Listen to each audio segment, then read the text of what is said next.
Hello and welcome to the Blank Podcast, the podcast that delves into those frustrating moments with some well-known people.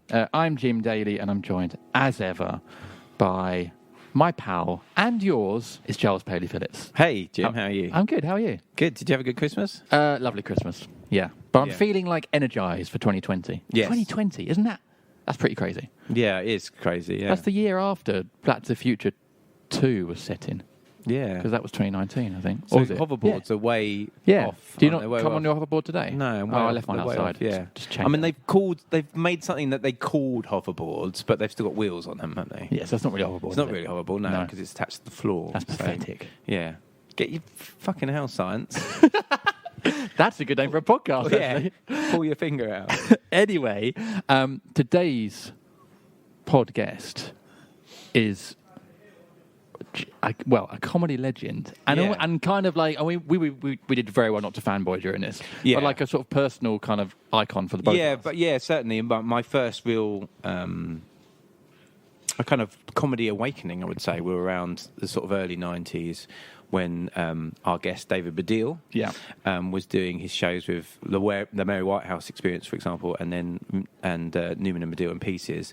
I mean, I remember those shows from coming back in the evenings from school and watching those. I think it used to be on a Tuesday evening. I'm sure it was on a Tuesday evening. It seemed to be that comedy hour on BBC Two. And then the next day we were all going in to a tutor group, and literally everybody was quoting from those shows. And I was obsessed with fantasy football. Yeah, well, likewise. With, yeah, Baddiel and Skinner, it was swiftly just- afterwards, but yeah. Because I was so obsessed with football at the time, and then was getting into comedy, and it was like a Yeah, perfect. and amazingly, they only did 3 series of fantasy football. When I looked up, and it just felt like it went on for a lot longer than that. And there was the tournaments as well. There was there during were, the and they did some live stuff. But I always thought it ran for a lot longer, and that's the sort of thing they should definitely bring back. 100%. Yeah. But anyway, it's been absolutely brilliant talking to David, and this is another great podcast. Yeah, We're very brilliant. lucky with these guests. Yeah, and we go to all sorts of places again, as we always do on this thing. And David came in, and I think he was a bit unsure about the blank kind of concept and how we talk about that. But then got straight into it. Yeah, exactly. Yeah. So let's stop teasing it. Yeah. And this is the legend, David Baddiel, on the Blank Podcast.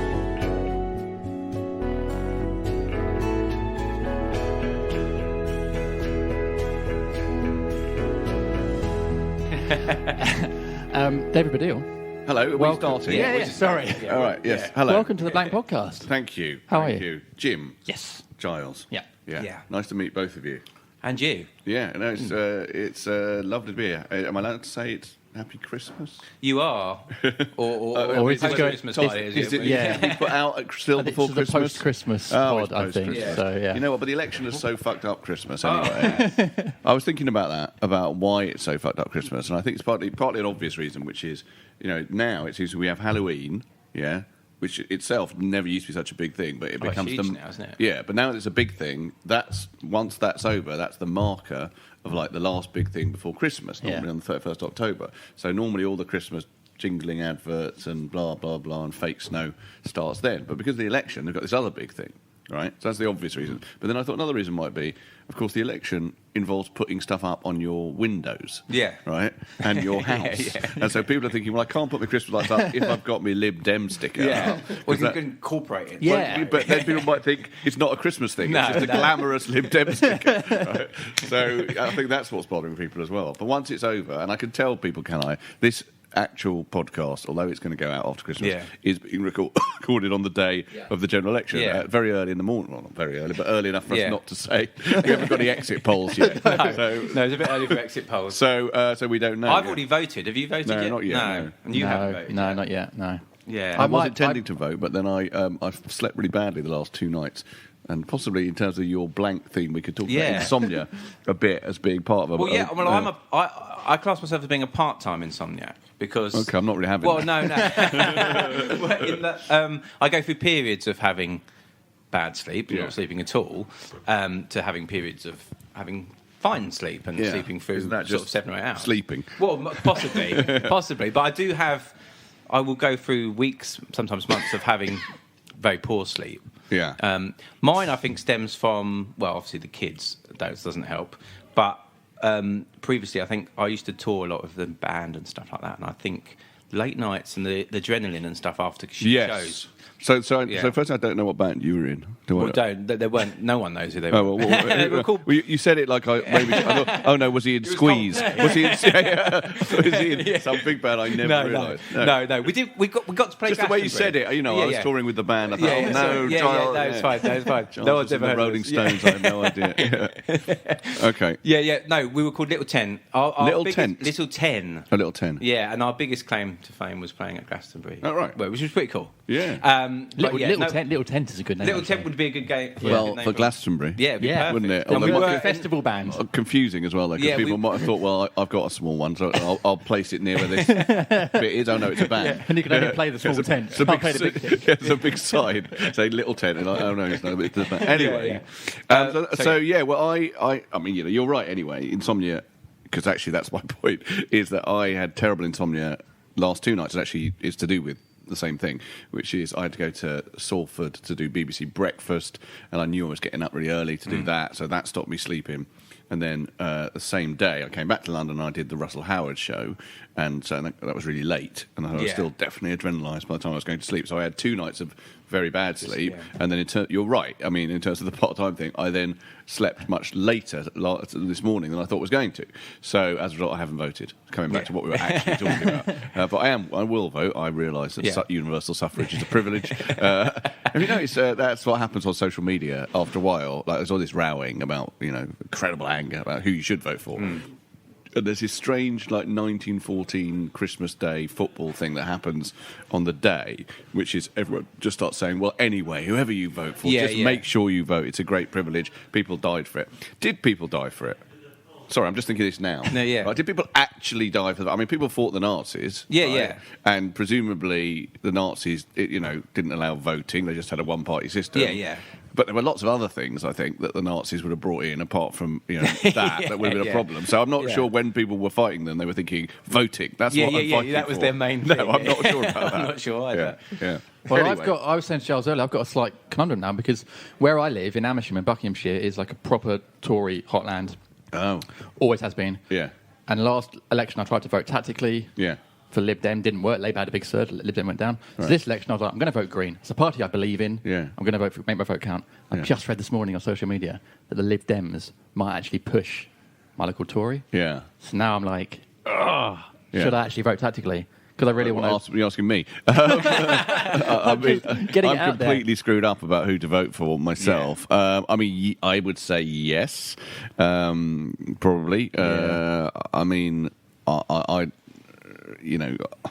was going to vote Green. I'm actually, my vote, as you may imagine, is very coloured by the whole anti-Semitism thing. Of course, yes. And because I normally vote Labour, and I've chosen not to vote Labour. Yeah, but the interesting thing about that is I'm fully aware that all the parties have got issues with that. Obviously, the Tories have got issues with. They've just had 3 candidates. Yeah.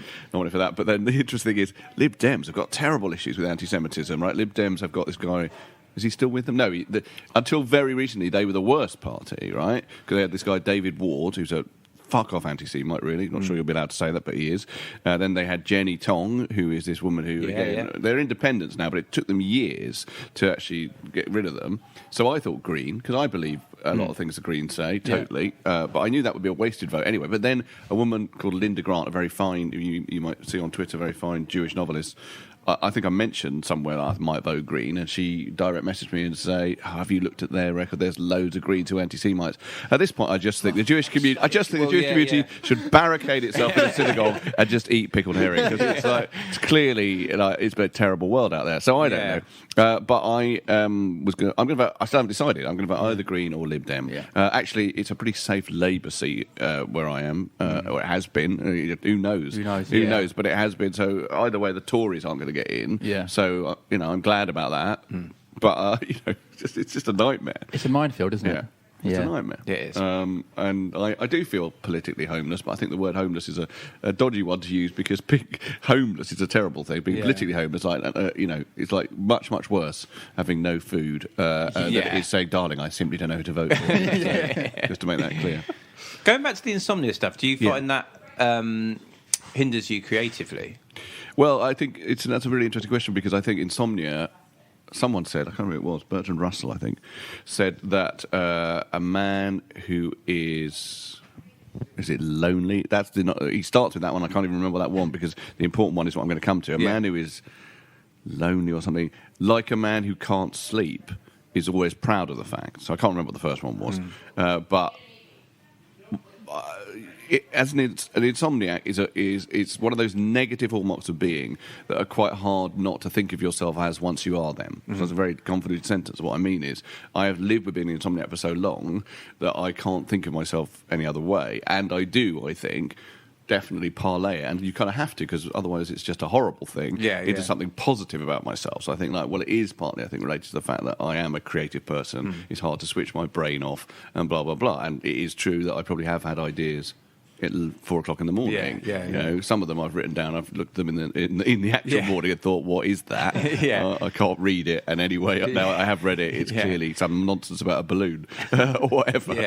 But sometimes it isn't. Sometimes it is like stuff that I can use. So I don't know. I don't think so. I mean, on tour, or as I say, doing a TV show or whatever, I do worry. Someone's being beaten up. I do worry that I'm just going to be shit. I'm tired.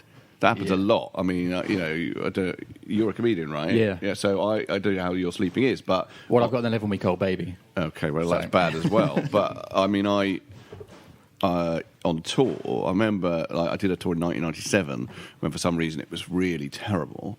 And my insomnia, I don't mean the tour. And just lying awake thinking I'm going to be so shit tomorrow night, on the oncoming night performance, because I haven't slept for 3 nights or whatever. And somehow or other, Dr. Theatre sorts it out, but it is a weighs on your mind as a performer. I'm not sure as a writer. I think you can sort of you can kind of get up and write whatever. I mean, basically, it's not good for your health, not sleeping in general. Well, no, exactly. Yeah. And something else which we're probably going to talk about, which is my dad has dementia, which I talked about a lot in stand-up, and I did a documentary about it, and I've written about it. But in terms of the name of this podcast, and I did say to you when I arrived, what is it about this podcast? And I think you don't know. But we're still working it out. It's a blank. What this podcast is. 50 episodes in, we haven't quite worked it out. But I've come to you now with an actual thing that I would say blank is a very good word for what the feeling of being with someone with dementia is, that they've gone blank. I mean, actually, originally with my dad, it wasn't quite like that, because I don't know if you saw my show or... I saw the documentary. Right, but the show that I did, which is more about my mum, but the bits about my dad were about the type of dementia that he was diagnosed with, which is called Pick's disease, which is very much not blank. It's mainly about disinhibition, and mainly about the fact that it turned what was always an incredibly sweary, aggressive man into an astonishingly sweary, aggressive man, so that it just felt like the opposite of the people saying, "Oh, we've lost him. Where's he gone?" No, he's turned into a fucking absolute caricature of himself. Right, and we have to deal with that now. But that has now moved, not completely away. He's still pretty sweary when he's there, but quite a lot of time he's just not there. He's just gone. So that feels like a true blankness, like a true kind of human blankness at times. And I worry about that in terms of coming back to insomnia, is that I monitor my memory, which is just something that anyone with a parent who's got dementia does. I have this thing. I talked to the audience about it in my new show, whereby if I forget someone, how old are you? I'm 42. Okay, so you probably don't have that yet, and you've looked I at don't know. 35. Okay, so neither of you will have this yet. So you may not relate to this, but older listeners who you may have will relate to it, I think, because the audience do. My audience, who are generally a bit older, do. If I forget someone's name, they go on a list of names that I think, right now I have to remember that name so that I know I haven't got dementia, right? Yeah. So I think on my name is Gil Scott Heron. If someone is on my on that list, Colin Farrell, Tamsin Uthwaite, for some reason. They're on my bank of names that I forgot at some point. Yeah. And now, you see, I called them up. That comforts me. Yeah. Comforts me right there. that I don't have dementia, right? And I asked you in the audience, you can see the older people all do it. It's that weird thing that observational comedy shifts as you get older. And, it's a weird thing. So, but I've been on stage. In fact, it happened the other day on the Russell Howard show. And I've been ad-libbing and thought, I don't remember who the reference point for this is. I remember the first time it happened to me, I was in Pocklington. Good, I can remember where I was, but I was in Pocklington, and I forgot Jeremy Clarkson's name, right? And I was just improvising it, and I was going blah blah. I can't remember what the gag was, blah blah blah. But it was something like, "Who am I?" And I wanted to say Jeremy Clarkson, and I ended up saying, the bloke who presents Top Gear. Well, he used to present Top Gear. I thought, that doesn't work. That doesn't work. Yeah. I've lost the rhythm completely. The audience is going, what? James Martin? It doesn't work at all with Alex, So, so it is a genuine blankness. Yeah. And I was thinking, with regards to dealing with your dad, you've got a blankness, obviously, with him, because you're having to do it. But also, obviously, his own blankness as well, obviously, because of the condition he's got. Yeah. No, that's true. I have a blankness in that there was this big space filled by my dad, which is still there. And actually, one of the things I think needs to be clear, and I had said this a lot when I was doing that show and when I was doing my documentary, is that people need to remember that the person is still there, and that I think there's a sense with dementia that we instantly think, right, that's it, they're gone. They are blank completely, and there's a kind of blankness in the ledger of humanity. It's not true. Actually, certainly in my own experience, is that my dad is still there, and he still is my dad. It's just in pockets rather than all the time. But that idea that once someone gets dementia, they're basically just turned to the wall. I haven't experienced that, but certainly it's changed a lot who he was, and there is a blankness where there was someone who was a very large figure in my life. Yeah. And that must be difficult, having known that person. Yeah, it is for so long. Difficult. It's incredibly difficult. This image of this person. Yeah, it's incredibly difficult. It's also, like, a friend of mine's dad died the other day, and he was saying about how he didn't have a particularly strong relationship with his dad, but he still felt, and I said really disorientated, because there was a blankness there, he couldn't quite find the word, and I said, that's what I think you feel. Like, I don't know if your parents are still alive, both of you. Mine have both passed away. Right, but there's no question that my dad, he should be dead. I mean, that sounds like a cruel thing to say, but I believe it. Essentially keeping someone alive like we do medically when, they're long gone, being the person they were, it makes no real sense, right?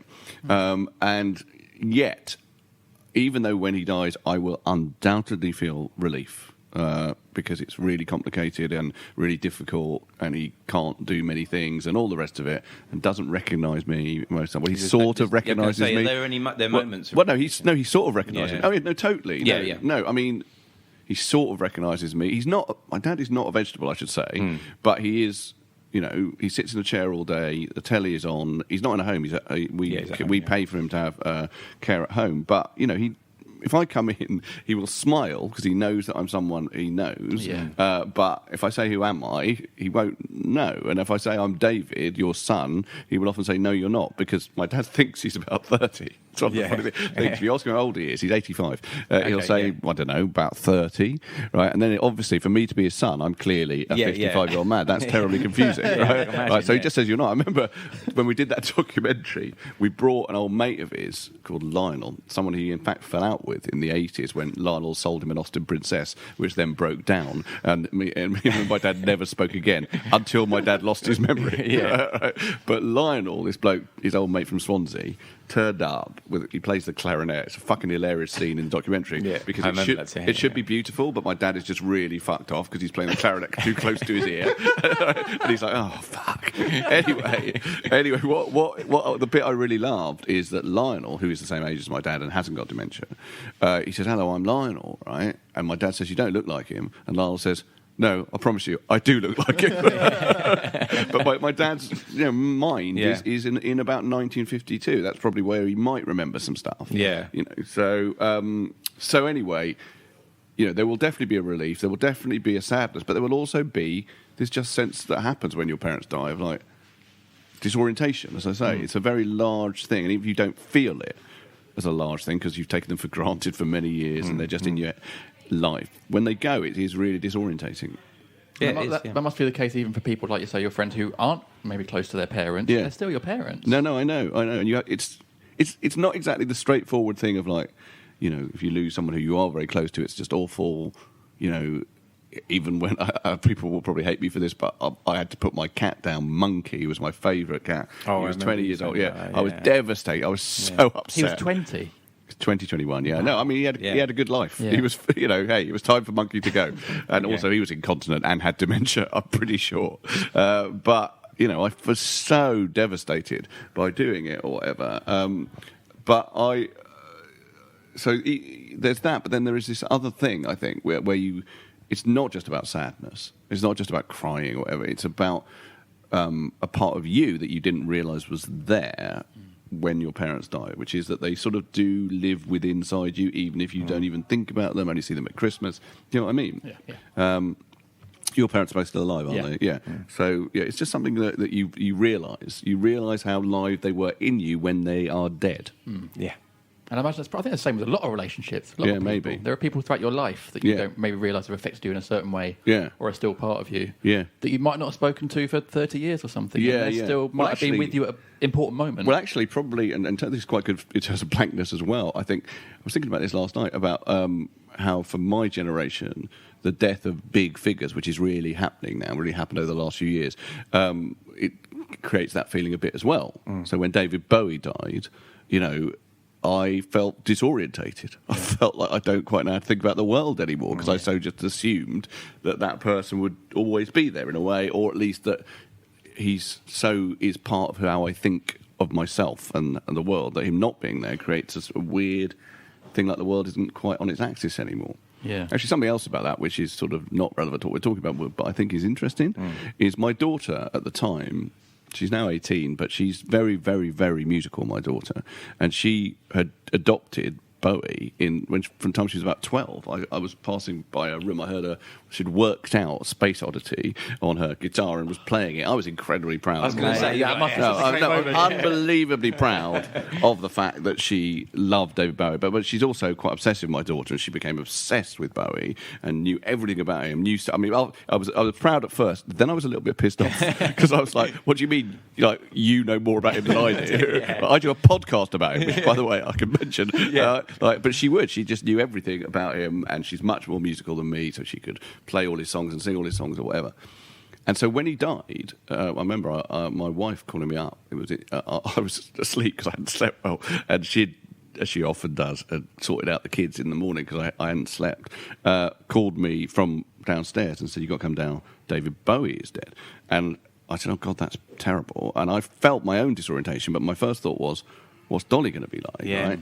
And she was really, really devastated. And then I realised something else, which is there's a certain young person who, because of the way culture is now, is going to love old music, right? Yeah. And there's loads of them, obviously loads of them like One Direction and loads of them like whatever, but loads of them like old music, and they're going to have to suffer something that we never had to suffer, which is their heroes dying when they're 13 or 14. I remember they had to set up helplines when Take That split up, right? But think about they're dead. Right? A bloody teeny bopper has to deal with the fact that their idol has died of liver cancer. I mean, that's terrible. I'd not thought about that. Yeah. When Bowie died, he'd just released that album, hadn't he? Before Black Star. Yeah. And it was literally 2 days before he died. Yeah. And it was so good.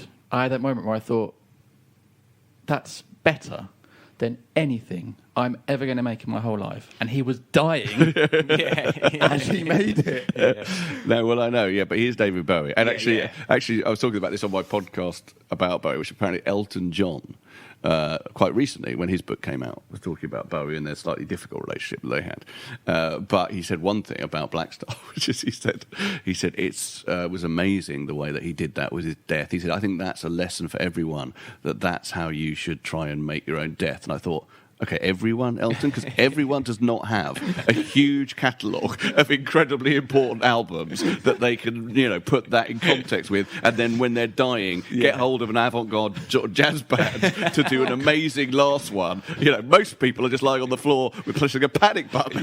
Funerals would be awful, wouldn't they? Just loads of shit music for hours. Oh, it'd be awful. No, I think Elton doesn't think when he says everyone. I think it's really hard for most people to do their death like Bowie did. Now, going back, which we normally do in this podcast, you grew up in North London. I did, yeah. I was born in America. Yes, New York, was it? New York State. I mean, it sounds much more yeah. glamorous than it is. Basically, there was a thing in the 60s called the brain drain, whereby I don't exactly know why, actually, but for various reasons, people who had jobs, normally in sciences, which my dad did at the time, there were incentives for them to go to America because more money or whatever. And so my dad, who had a PhD in biochemistry, ended up teaching in upstate New York in a polytechnic. It's called Rosselair Polytechnic Institute in New York, but it was very upstate, so it was actually near Albany, which is, I think, the capital of New York State. I think it is, yeah. Yeah, and I was born there or near there in a place called Troy. It's very, very unglamorous. It's not like Manhattan. And I came back after about 4 months because my parents had me and my older brother. They were there for 4 years, 3 or 4 years, and then came back to London. And then, I lived in a flat I don't remember in a very grotty part of Maida Vale for a bit. But then my main memory is growing up in Dollis Hill, which is unbelievably dull and mundane part of northwest London. And that, I think, when I think about my upbringing, that's the main thing I think about it. It was like dull. I mean, it was incredibly 70s. It was incredibly dull. We were, I would say, lower middle class and Jewish. And I remember being at for my bar mitzvah, I got an electric guitar, a Columbus Stratocaster. I think it cost 50 quid. Yeah. And because I wanted to be a rock star, that's what I wanted to be. And a footballer, then rock star, then comedian. And I remember, but I remember telling someone at my school that I had an electric guitar, and he didn't believe me because my world was so cut off from the glamorous world of Top of the Pops and pop music and whatever. It was so like another universe that the idea of even having an electric guitar seemed unbelievable. Did you have an amp as well? Well, eventually I got an amp. Yeah, They didn't that's the thing, isn't it? I remember getting my first electric guitar, and it's like, oh. Yeah. No, I think I didn't realise myself that you needed an amplifier. Yeah. But there's a place in Hendon I got it from. Oh, okay. Yeah. I wish I could remember the name of the shop because I was colour so excited. Because my first guitar was a Stratocaster. I think it was Sunburst. Okay. Oh, yeah. I think it was Sunburst. Hendrix Columbus. style, Yeah. And then eventually I got. This is going to become slightly nerdy now because you're a musician, but a Tivoli amplifier. Okay, yeah. It was second hand, and it had an incredible distortion switch on the amplifier. Yeah. And it was really loud, and my parents hated me playing it. Yeah. But yeah, then I was in various bands when I was a kid, and one of my closest friends and oldest friends, in fact, the guy, probably shouldn't mention this because it's the guy whose dad died, and I said he wasn't that close to his dad. Anyway, it's my oldest friend, David Gaverin, who went on to be in a band called the Sundays. Oh, right, yeah. And so he was much more talented musically than I was, but I was in a band with him for a long time. But anyway, I had a very mundane childhood. Were any of your band names as good as Big Tent? Little Tent. Oh, Little Tent! Oh my god! Although Big Tent is a better name. It's a better name than Little Tent. Now that we're, it's something to aspire to. I think. Yeah, exactly. You got a few more members. Yeah. Well, I can tell you the name of our band name. So I think we were originally called, interestingly, Room 101, which I think was also maybe one of the Clash's names. Was it? No, they were the 101ers. 101ers, yeah. So we're Room 101, obviously well before the TV show, although quite a long time after George Orwell. Yeah. So I can't claim it. Yeah. Then I remember we were The Odd. The Odd. I think The Odd is quite a good name, isn't it? For a sort of like late 70s sort of punky new wave band. Is that what you were aspiring to, that kind of music? Oh, yeah, we were. Although I remember at one point Dave, who wrote most of the songs, had got a bit over influenced by the Police. Okay. And started singing in a kind of white reggae accent, which I think he probably would like to ignore now. But yeah. Then I think things went a bit, because The Odd was probably the best name, but I remember we dropped that and we kicked out the bass player, decided to reform as Intro Exit. Which is still not bad. It's good. Yeah, still not bad. My first band was called Beach in November. Oh, that's awful. Which is just that sounds dreadful. That sounds like a book that didn't win the Booker Prize. Yeah. Like, did all right, was sort of long listed, but then in the end it was a bit too airy-fairy.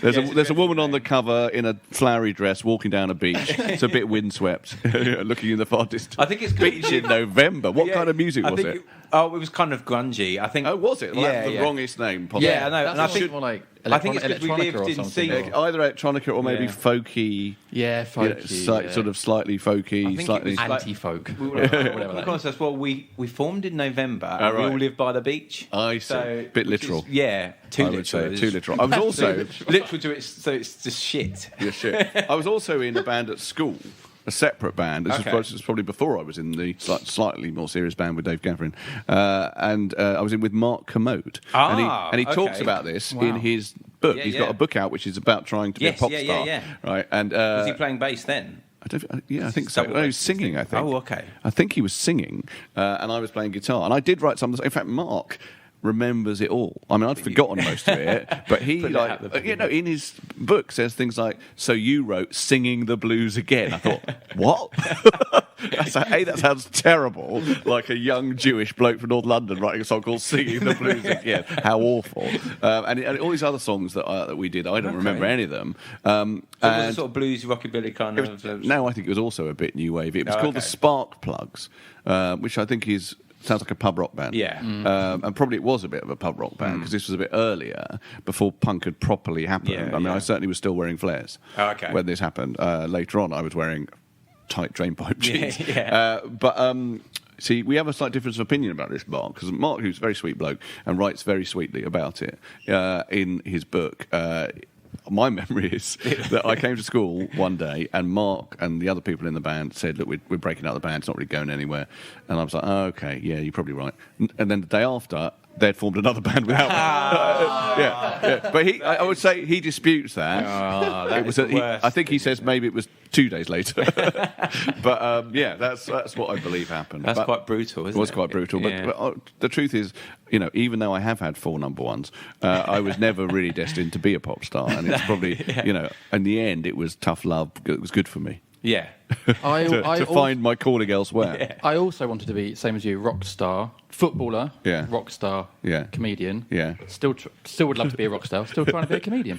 And Football you've given up on, have you? football, I'm 35 Well, now. officially. player manager. Could be a player manager. You hold on to it, don't you, for Yeah. a while? Player manager. Do you remember that old, who was it? Brian Robson when he was at Yeah. Middlesbrough, the Yeah. player manager thing. Yeah. The suit. There's quite a few you think. Actually, although it's gone now, player manager. hasn't Yeah, it? people Like, don't do that it's a anymore. very People 90s. don't do. Well, I think it's more than that. I think it's 70s as well. Yeah. I think probably the level of fitness required Yeah. now to be a footballer means that you can't be 40 and think, I'll go on. Yeah, Yeah. very I'll true.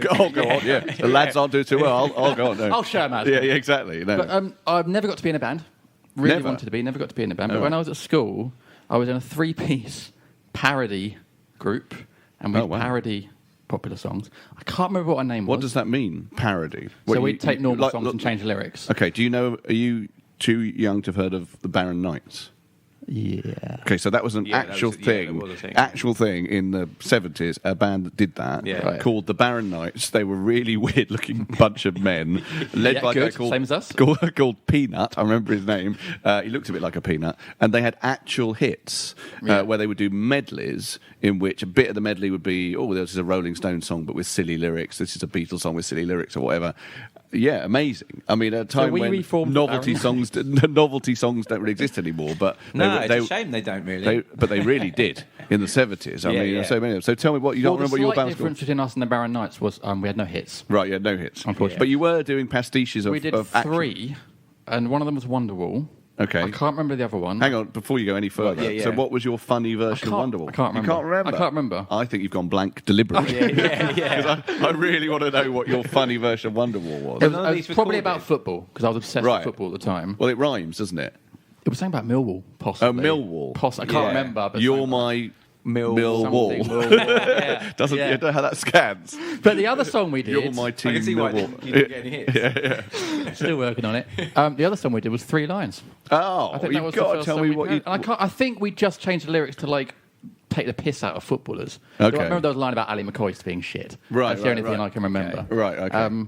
But Brilliant. yeah, that was the Because first. there's been many parodies of it since, Yeah. and actually many genuine reworkings of it. Because it's I don't know all these, but there's like versions of it in Germany and Brazil and blah blah blah. Amazing! There's a sort of Latin version. Yeah, there is a Latin version of it. Yeah. There's clubs that sort of adopt it all over the world and do their own versions of it. And most famously, immediately after Euro '96, Germany basically took it in an incredibly blithe. I mean, this is going to sound very xenophobic, but hey, I'm half German, so I think I can say this, which is that they just thought, we've won the tournament, we will have the song. We'll take everything. And so, they went to number 17 on the German charts immediately after Euro 96. Yeah, amazing. Yeah, not even a German version. That's the EU for you.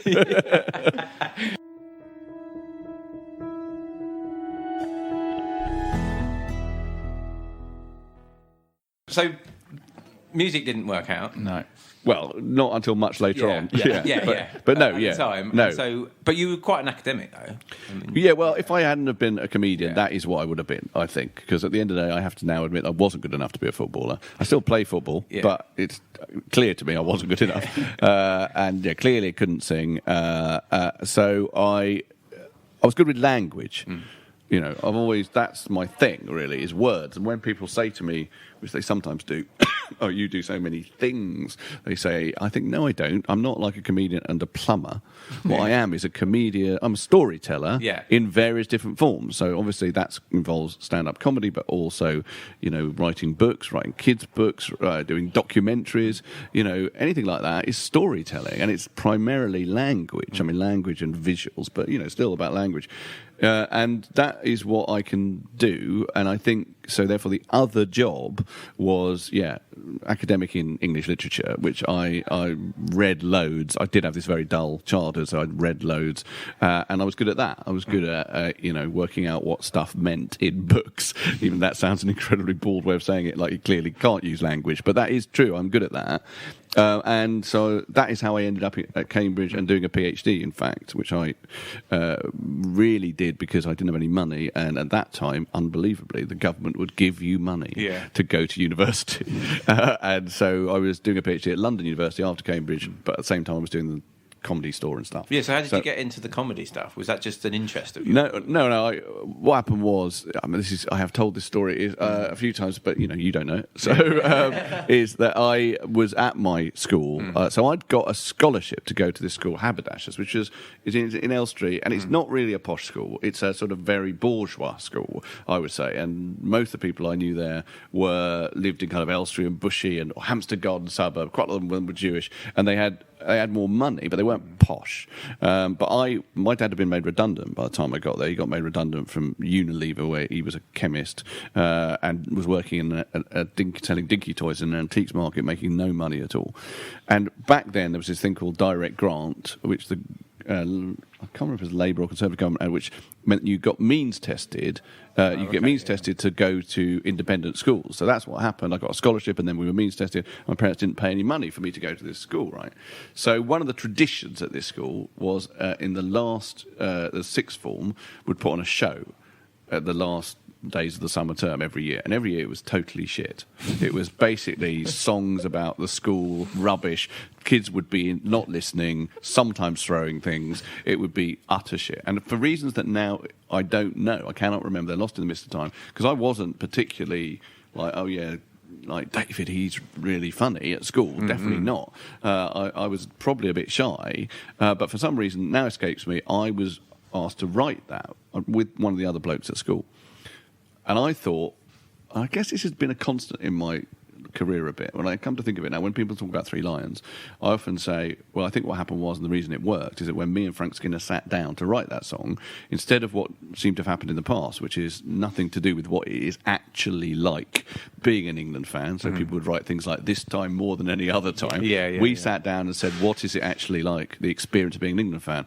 It's quite shit. So let's write a song about how it's mainly shit, and yet somehow we keep believing. Right? And that's really what the lyrics are. And it now occurs to me for the first time, that's what I did with the 6S review at Haberdashers, which is I said, let's not write songs about how jolly life is at this school. Let's write sketches, about how we fucking hate these teachers. And that's what I did. I wrote a series of sketches, incredibly scurrilous sketches, about teachers that everyone fucking hated. And it absolutely stormed it. For the first time ever, the 6S review. I mean, I remember I'd never done any performing. It's still one of the best gigs I've ever done. Right? I remember being on a sketch in which the Christian librarian was fucking a blow-up doll on the photocopier, and hearing laughter like I have heard it since, but unbelievable laughter. Anyway, it got banned. It was meant to run all week. It got immediately banned. 30 years ago, they've still not brought it back. Oh. I occasionally meet kids from that school who say, you're the reason why we don't have a sixth form show. Right, I know, it's brilliant. But I didn't get expelled, partly because that school is obsessed, or was obsessed, probably still is, with getting kids into Oxford and Cambridge, and they knew I already had a place there, so they didn't want to expel me, because then I wouldn't be on their list of kids. So I got into a lot of trouble. Like, I had to see the head teacher and blah, blah, blah. But I didn't get expelled, and I was cool for the first time at school. And then I thought, I should do this. Yeah. Right? So when I went to Cambridge, I basically was in Footlights. Yeah. And I did that. And that was very instructive and really fun, but actually nothing to do with how I became a comedian either, because by the time I came out of that in the mid-'80s, everyone hated Footlights. I think there's this myth that, because a lot of Monty Python and people like that, and sort of slightly later on Clive Anderson and people like that came out of Footlights, and then later on from me, Mitchell and Webb and Miller and Armstrong and Miller and people like that, and Mel and Sue, they all went for it. But in the mid-period of that, 1986, when I came out, when Ben Elton and Alexi Sale and people like that were absolutely kings of comedy, the thing they most hated was the Cambridge Footlights. Yeah. And so it was sort of, I remember, not only could you not get into telly, I phoned up the Comedy Store, and they said to me, I'd never done a gig there before. I said, can I get an open spot? And they said, have you done any comedy before? And I said rather proudly, I was vice president of the Cambridge Footlights. They put the phone down. So I had to forget all that and just start again, really. But that was still good for me, really, because it meant that I spent 4 years on the cabaret circuit, which was pretty rough in the late 80s, but it was good, I think. Yeah, so you had to really go out and prove yourself. Well, the first gig I did at the Comedy Store was at 3 o'clock in the morning.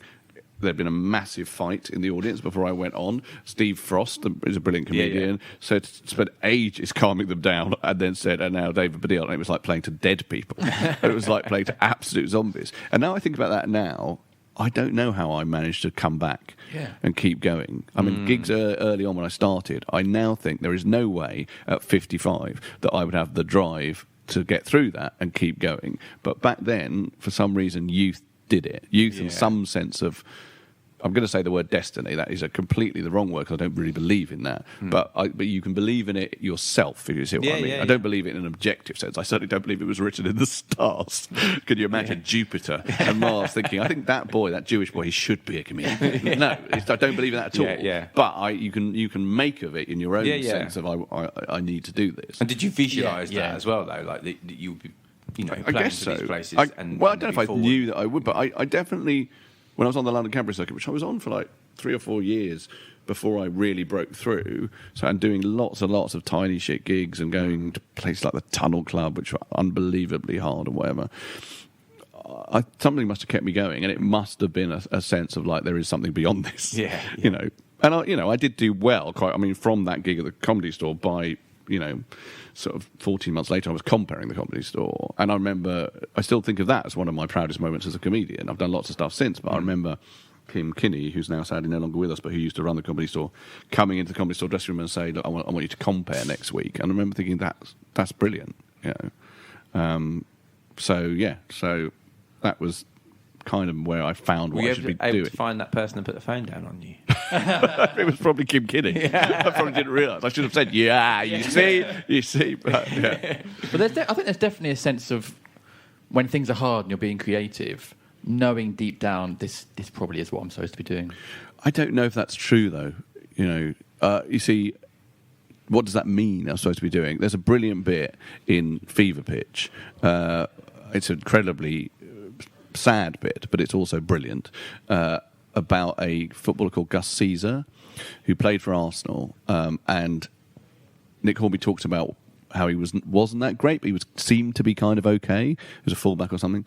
And then there was one game, and I can't remember who the player was, but there was one game where a player on the other side, the side that wasn't Arsenal, who was really good, I can't remember who that was, but started noticing that Gus Caesar wasn't good enough and started basically bullying him, not like sort of taking him out, but just beating him, nutmegging him, completely making him look like a fool. And Gus Caesar never really regained his place on the Arsenal side.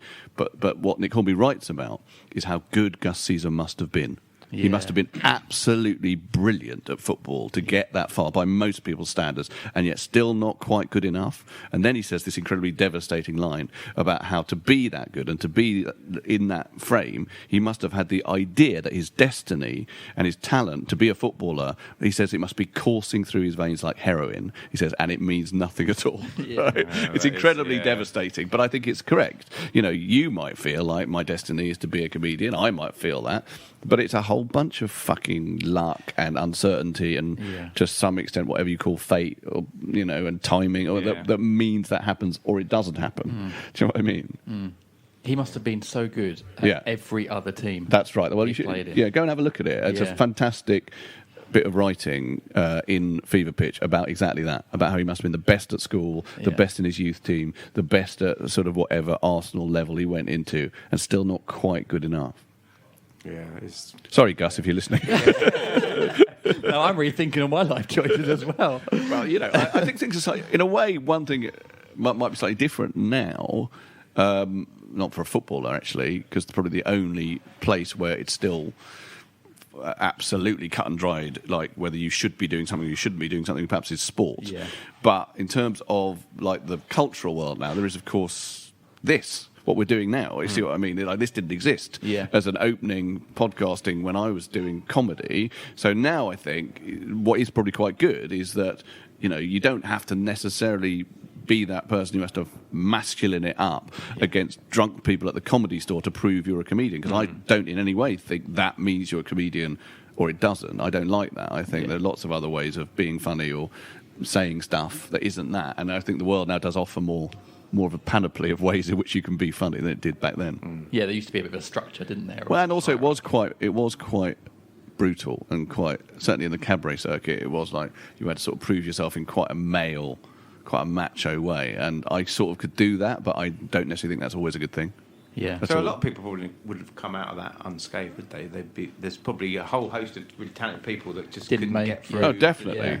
Definitely there were loads of people. Kind of tragic, and that's why it took so long for women, I think. Yeah. Even with alternative comedy being this, like, oh yeah, we're supposed to be no longer this kind of like male dominated, blah blah blah. And obviously it did loads of things to overturn what comedy was in this country in the 70s, but the reason it took so long for certainly female stand-ups to come through is it was still a very male-dominated environment, I think.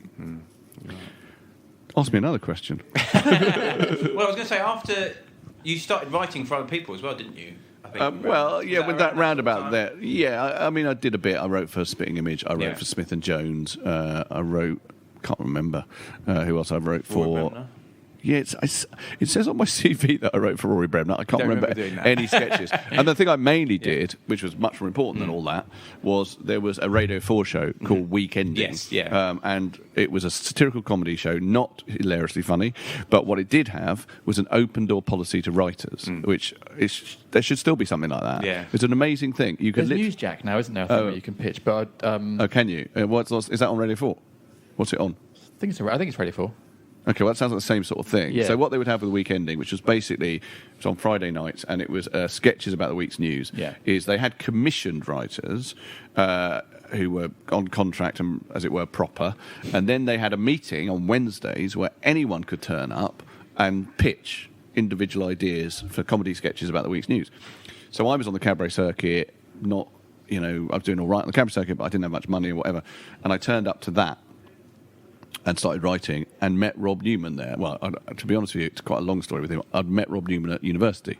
Rob Newman, I think, who probably doesn't include this so much in his CV, went to Cambridge, and he was from quite an underprivileged background, but he ended up at Cambridge, but then left. And last I heard of him at Cambridge, he'd gone to live in Toxteth, which is a weird thing to do in the 80s. But anyway, But he was actually in a short film I made at Cambridge. I made a short film. Rob Newman is in it, and I hadn't seen him for ages. And then I saw him at a Weekending meeting, and thinking, "Oh, that's that weird bloke I met at Cambridge." I'm a bit frightened of him. What's he doing here? But I noticed he had some really good ideas for sketches, and because we didn't know each other, we ended up writing together, and then we became commission writers on Weekending. Then we started writing for other radio shows, and then we got asked to do the Mary Whitehouse Experience on Radio 1, in fact. So that was a much more important process than writing little bits and pieces for telly. Do you enjoy that collaboration? I do, but I also think, particularly as I've got on, I think it's very important for me to write by myself. I think that writing comedy with another person is actually a very, very complicated thing to do and can lead to the breakup of that friendship, let me tell you. And certainly, like, one of the things you have to do when you write comedy with someone else, you have to be able to say, that's not funny. And I have been in rooms with men who really don't like you saying that and take it as a personal insult rather than a creative comment. And, basically look at you like, don't you dare tell me what isn't funny. And you're like, well, I have to be able to do that if we're going to write a comedy sketch together. And, some of the stuff you're suggesting is funny and this stuff isn't funny. And it's a really, really complicated relationship. And I'm certainly still really collaborative, but I don't anymore have a central writing relationship that I write comedy with. And I'm really glad of the ones that I had, but I'm actually really glad not to be in them now so that I can write the stuff I want to write now. But you also have to be open to other people saying that's not funny about your stuff as well. But I was always quite open about that. I mean, I don't want to paint myself as always the reasonable one, but I think I was. Okay. I was because if someone can, I mean, it still might hurt. But if someone can say to you, this is why, because as you'll know, there are sort of like, within writing comedy, there is actually technical things you can say where here's why that joke doesn't work, and maybe if it's like this, it'd be whatever. And if someone can do that, then that is, I like that. It's really helpful and collaborative and whatever. But sometimes it just devolves into, people getting really angry with each other. And so now I'm happier in general writing by myself. And certainly the shows that I've done over the last sort of 8 years, I've done 3 shows. One is about fame, and one is about my family, and this new one is about social media and trolls and rage and whatever. They are, I would say, the closest that I've got to being who I am on stage, which is something I'm slightly obsessed with. I'm slightly obsessed in my life with being who I am. I know that sounds like an odd thing to be obsessed with, but I think, I was reading yesterday in a book about Joni Mitchell. I was reading the author say he's quoting T.S. Eliot, was creating a face to meet the faces that she meets, and he says, which we all do. And I think I spend my life trying not to do that. I really find it important to me to try and be who I am, kind of wearily, I think, for lots of people. But that's what I'm very interested in always being who I am. It's why I'm a shit actor. I mean, I can act only if I'm playing a version of myself. I'm quite good at that. But the minute someone says, I can't even do any accents. Like, how shit is that for a comedian? I'm often quite jealous when I watch almost any other comedian and they just do a bit in which they think, right, now I'm doing a Scottish accent or now I'm doing an American. I think I can't do that. I'm so limited, is what I think. But what I know about myself is the reason I can't do that is actually quite deeply psychological, which is I don't like moving an inch away from myself. And doing another voice feels to me like doing that, and I can't do it. I feel deeply uncomfortable trying to do it. So do you think I'm also shit at it. But I've made it sound good. But do you think for many years you oppressed that a little bit? How do you mean? Well, when you were doing work with, say, with Rob Newman. No, I don't think I repressed it, but I think it is almost impossible to be 100% yourself when you're in a double act. Because you're always thinking about the other person or whatever. And no, I think that I was still being myself, but not in this complete way that I think I can be now, And I do feel more like that on stage now, than when I was doing that stuff. But I still, I also think you're younger, and life is a process of understanding who you are, and it takes a while, quite a long while. But obviously you're in a place now where you're a lot happier doing that and being confessional a bit more. No, I was always confessional, And, the stand-up I was doing at the Comedy Store in the 80s was very confessional, and actually that was part of a more general thing, which is that, people sometimes say to me, oh, you're part of this new laddism thing in the 90s or whatever. And actually, although that was what it was called, what it really was when I started doing comedy, everyone was political. Everyone I looked around was talking about the miners and Thatcher and whatever, often brilliantly. But I just thought, I don't want to do that. I want to do something that's different. So I wasn't going to do right-wing comedy, but the other place to go was into myself.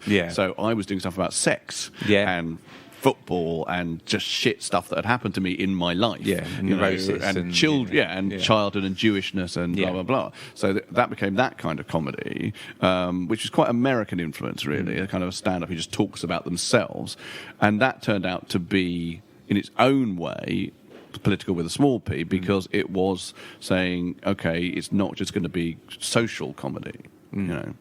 And but I mean, that style obviously blew up. And being a bloke. I mean, I guess that's where the lads and stuff. It's a part of it was about being a bloke. Yes. So I would talk about pornography or whatever in this very unvarnished way. And for me, that was just about talking about me. Yeah. Right? But it became taken as this like movement, this weird new laddies thing.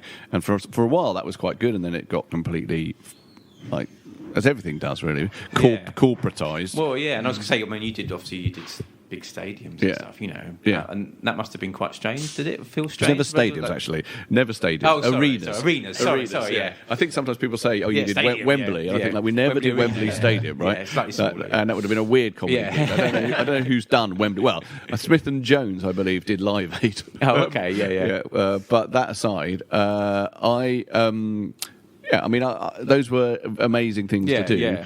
I think they were mainly amazing things to do rather than, brilliantly... I don't think of the gig that me and Rob did at Wembley as being our best moment comically. It was kind of crazy and mad and a moment, but actually me and Rob, if you want to watch us, we did a video before that called History Today, which is based on our famous sketch, but also has got us both doing stand-up at Edinburgh Playhouse, which is a 3,000-seater, and we're both better. Yeah. We're both doing better work there than we are at Wembley Arena, which is a bit mental.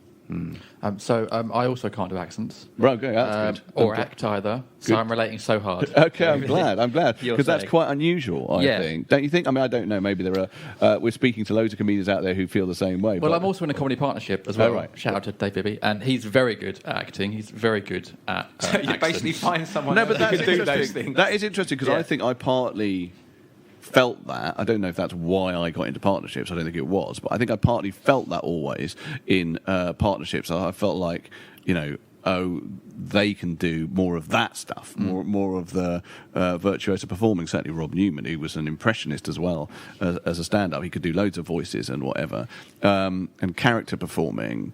But actually, one thing I think I feel about myself is, without in any way comparing myself to this person, but I am in the Eric Morecambe tradition of when I wear a wig and a false beard, it's clearly me.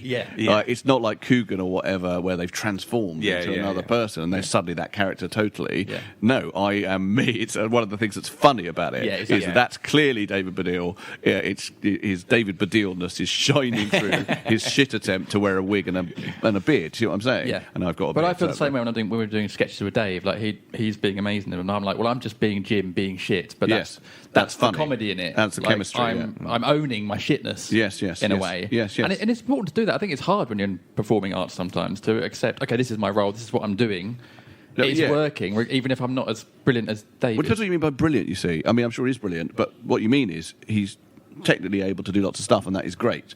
But what I would say about this thing I say about being wearily me is that I do think key, certainly to stand-up, but probably to comedy and, to art in general, is to have a point of view. Right? Sometimes I watch performers and I think, God, you're brilliant at all that. You could do any bit. You're suddenly being, I don't know, you're doing a bit, and look, your impression of Donald Trump is amazing, and now you're Obama talking to Donald Trump and all that stuff. I mean, to be honest, I thought this a bit about Robin Williams. I know that's terribly sacrilegious, but I remember watching Robin Williams and think, I don't really know what the point of view is. All I'm doing is hearing loads and loads of voices done really quickly, right? But so what I think is, it doesn't matter if you aren't able to do all that, even though you might feel, as it were, comically disabled a bit, but it doesn't matter if you've got your point of view and your point of view is saying something, and that's really what I think is important. But obviously it helps if you've got both, obviously. And sometimes you might have to be in a double act to have both or whatever, but the point of view is more important, in my opinion, than the facility. But I was to use a completely different example, someone, I think it might have been Paul Morley, once said that they thought that Barney Sumner's voice was a better voice than Pavarotti's voice, because Pavarotti's voice can only show virtuosity. It can only show grandeur and virtuosity, whereas Barney Sumner's voice can show, failure and pain and sadness and yearning and being cracked and all the complicated stuff of humanity, not just greatness. Yeah. And I think that's true.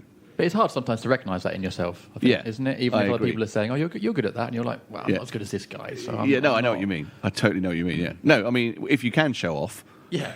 Oh, I'd love to. Yeah, it's fucking great. I do actually do an accent. I do a couple of accents in my new show. It's partly because I have to, because the new show is very tweet-based.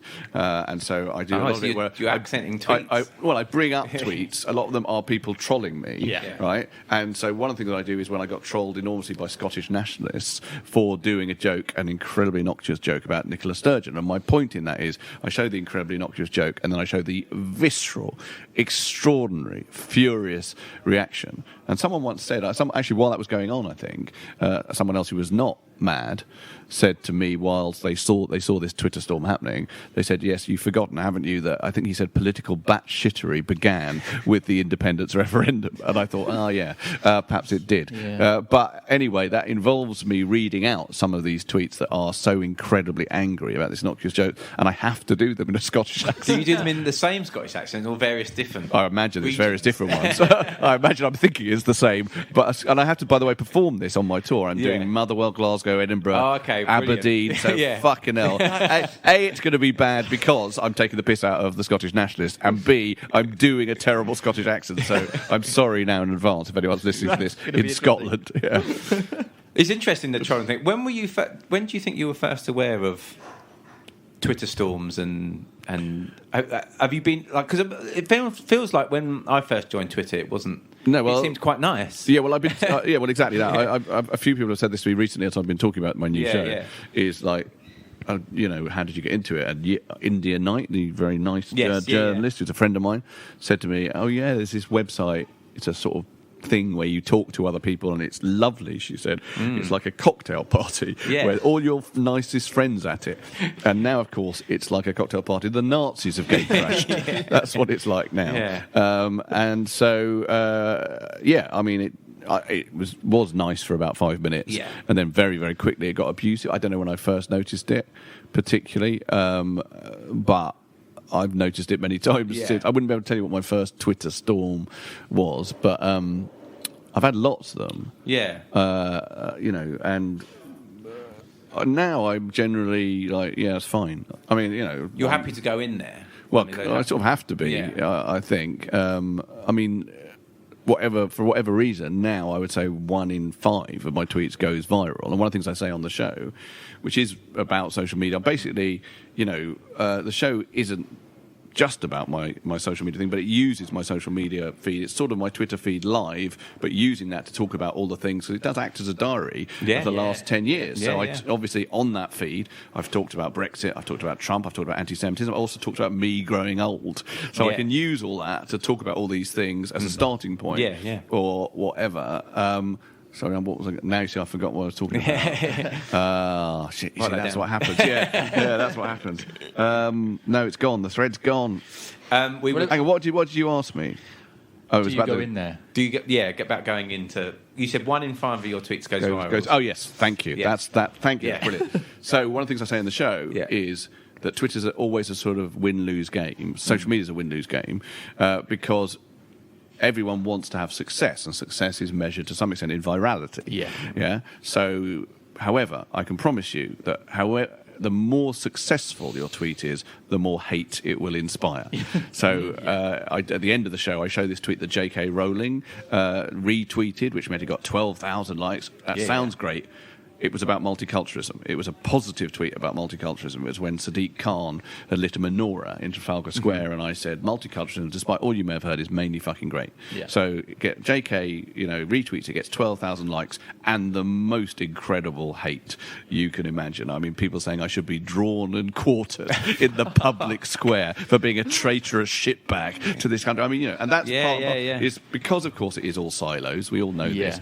If you do a tweet that's very successful, which quite a lot of my tweets are, if you measure success in terms of and being retweeted or whatever, it will very quickly break out of your silo, and next thing you know, a tweet that seems to be very liked will be utterly hated. In fact, something I've noticed is that if you do a tweet that's very, very liked, once it breaks out of that and people hate it, one of the things they will say is, why do you think this? No one fucking thinks this. And I'm tempted to say, it's just got 12,000 likes. It's there in mathematics, right? But they still say, no one fucking thinks this. Why do you, blah, blah, blah. So, and then you feel a bit of an idiot saying it's got 12,000 likes, because Piers Morgan tends to do a thing when he's trolled of saying, I've got 6 million followers. You know, kind of like, but, that doesn't mean what you've said is good. No. And I did one of those bot check things a while back on Piers Morgan. How do you... there's software you can put in someone's, and it tells you how many bots they've got. Yeah, but they keep on changing that, because I think Twitter... Because I've noticed that... I've noticed that my follower count will be 650,000, and the next day it'll be 630,000. Yeah, mine goes down. Because they're trying to cull bots all the time. But I think Piers Morgan, nearly half of his were bots. Wow. Honestly, it was a huge number. Which was nice. I did a documentary. I've done a documentary about Holocaust denial for the BBC, which is going out next year.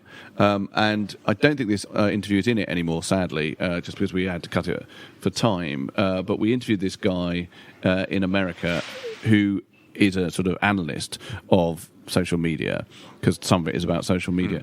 And he said that an incredible amount of, particularly of rage on Twitter, will be generated by bots.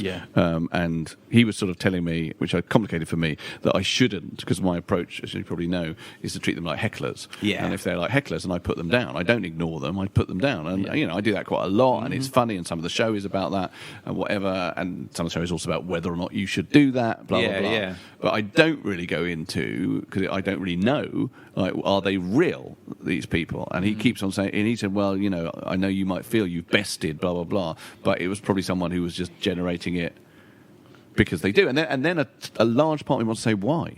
What I don't understand. What is the political end point of someone slagging me off and then I take the piss out of them? And but what I don't understand what it is. I mean, I can tell you one thing that someone else told me, a guy called David Patriarchos told me. He also is an analyst of social media. So I said to him once, why is there so much anti-Semitism? Not just, I don't mean just in terms of like people being hateful, which obviously some people are, but politically, why is there? Like, for example, I've seen anti-Semitic tweets that I'm pretty sure are from bots. Right? And I said, what endpoint politically does that serve? So he said, I can tell you.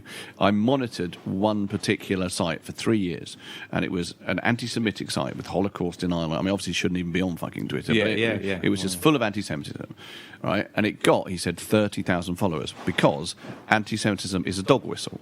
It's a dog whistle to people with very extreme political beliefs, right? So it gets 30,000 followers, and then there's a bait and switch. He said, 2 months before the Brexit election, it suddenly started pumping out very powerful leave messages, because it knows those 30,000 people will probably also believe this.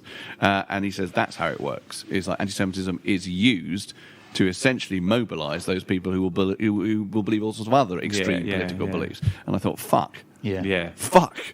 Who's the head of Spectre? Who's worked all that out? Right. That seems unbelievable. That's worrying. That's really worrying. It's terrifying, isn't it? Yeah. Do you think talking about sort of trolls on Twitter and stuff? Do you think it's just sort of human nature for us just to like fucking ruin everything? I often think that, because Twitter's been ruined, Facebook's been ruined, YouTube's on the way to being ruined. Instagram seems okay at the moment. Well, here's what I think. Right, I think when the Berlin Wall came down in whenever it was, 1989, and probably in the early 90s, a bloke called Fukuyama wrote a book called The End of History, and that book was sort of saying great conflict is over, and it sort of implied something, which is, humanity's got to a point where everything's going to be nice, right? And we've had all these wars and all this terribleness, right, all over many centuries, but now, end of history, I'm like, and then what do? We invent a technology that makes everybody hate each other and fucks everything up. And it's really extraordinary how we are able to do that, because I think I did feel probably briefly in the early 90s, we're sort of safe, we've got past nuclear threat and blah, blah, blah. But we're not. And we did that to ourselves. And we've taken this thing that could be, the internet, whatever, Twitter, this wonderful technology to unite us all, connect us to people that we don't know, we don't know their backgrounds, and we can learn something, and it's just turned into this pile of shit. Well, Jim, do come and see my show, because actually my show is quite hopeful. Well, it's not straightforwardly hopeful, because it doesn't say what side will win. But what I do in the second half of the show particularly is I say, okay, here's the real fucking darkness. The first half of the show is a lot of people slagging me off and me dealing with it and blah, blah, blah, and all sorts of things that come out of that. But then in the second half, I show some really fucking dark stuff, including Holocaust deniers and blah, blah, blah. But then I also say, okay, now sometimes when I'm dealing with these people and I'm being funny, other people who are not them join in and make of what I've said, it's like being, like suddenly it becomes like a comedy workshop. Yeah. And I feel like I'm the conductor of a huge comedy orchestra, and I've got this brilliant comedy cavalry who will help me defeat the darkness, right? And it can be really beautiful when that happens. And also, when I'm talking about aging, for example, like suddenly, I mean, to use an example, I did a thing, like a tiny little observational remark on Twitter about how scrolling back the time on date of birth dialogue boxes is starting to take a depressingly long time indeed for me, right? And then this woman tells me about how she tried to enroll her dad onto ITV Player. There was no option to scroll back quickly. She had to do it month by month. He was born in 1929, right? And I think that's connectivity, because now I have a vignette into that woman's life. I feel like I know her, and she's told me a really sweet thing, right? So I think it's still there, that stuff. It's just it's constantly under assault.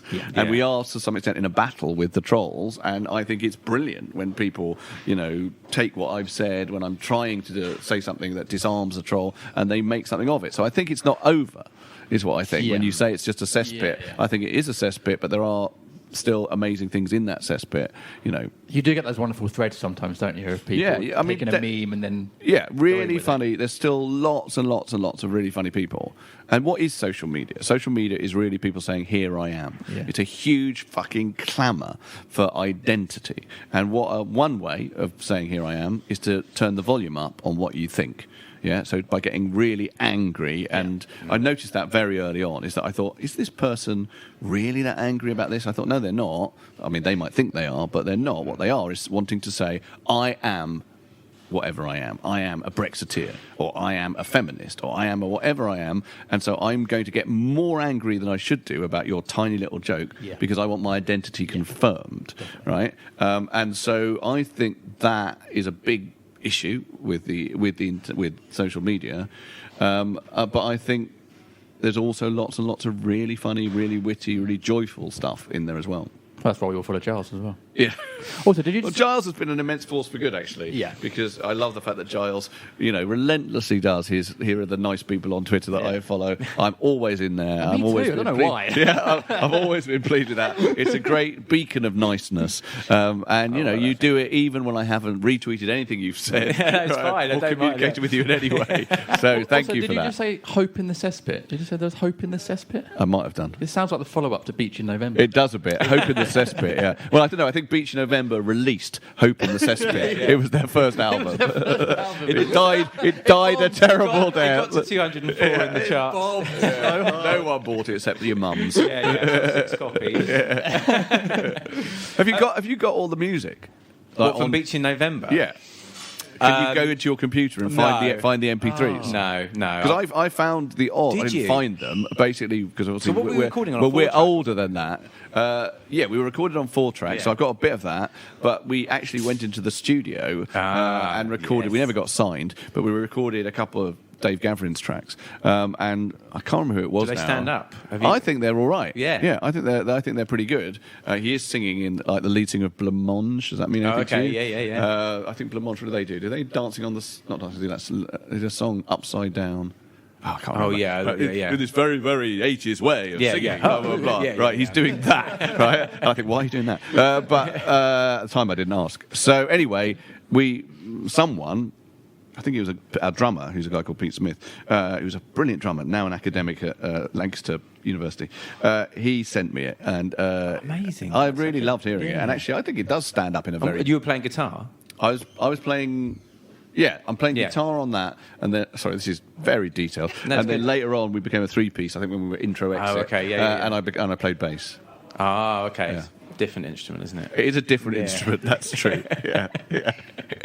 The things people have learned. I know. On this podcast. It's different to guitar. From guitar. You're welcome, everyone. No, but it is, because people that play the guitar think they can play the bass, but it is very much different. Well, no, it is a different thing within a band. Yeah, it's quite. Yeah, you've got to be really tight with the bass. Yeah, and actually, I think personally, I was much better at guitar because there's a bit of a responsibility as a bass player, which is to keep the rhythm going. I don't like that responsibility. No. Whereas if you're playing guitar, you can sort of fiddle about. Yeah, and you've got to be so locked with the drummer as well. Yeah, I don't like that. Not very good. Well, he was really good. He was too good. I wasn't good enough on the bass to be locked with the very good drummer. That's the real problem. Yeah. I love what we've done here. We've literally gone full circle on the pod, haven't we? We've gone from music back to it. It's lovely. It's almost like we planned it. Yeah. Oh, it is, yeah. David Baddiel, thank you very much. Thank you very much.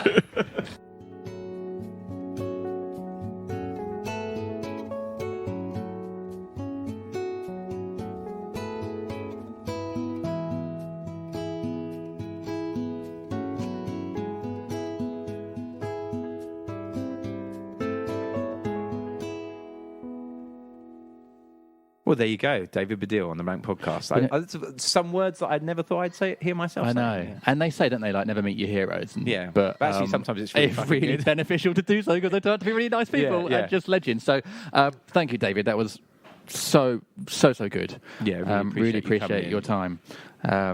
Just amazing. We're so lucky with some of these pods. We're getting. I know, and it's really. I don't know.